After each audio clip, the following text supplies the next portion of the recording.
What is the legal process for defeating parental alienation? So, when one parent, usually in my case, it's the mother's taking away custodial rights from the father through essentially brainwashing the child. Now, I'm editing this video on a live stream and I was like, man, this is an amazing clip. And then it turned out to be 5 minutes long. So, I want to break it down for you, consolidate what information is in here. Number one, most courts do not recognize the word parental alienation. So even though we talk about it and know about it, in that language of the courts, if you say it, it's not really something that could be proven. There's no statute or law directly towards it. So then what we have to do is we have to show that this style of parenting is damaging the child.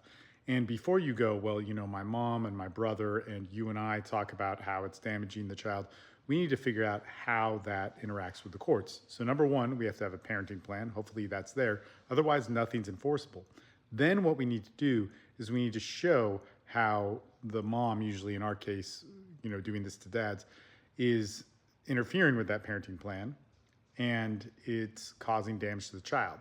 Now, in whatever that is interference with pickups or saying negative things about the father or keeping the father from them, the kids saying different things. We need to start categorizing those different pieces of evidence and show how that works against that parent in court.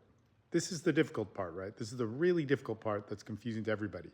Because again, you and I could discuss it, but we need to know how that court sees it. So we have to study our judge. We have to look at different laws.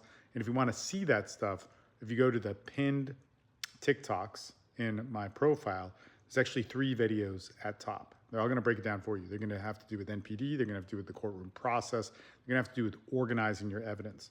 Watch those to understand this better, and it will help you fight parental alienation and probably a ton of other things in your custody case.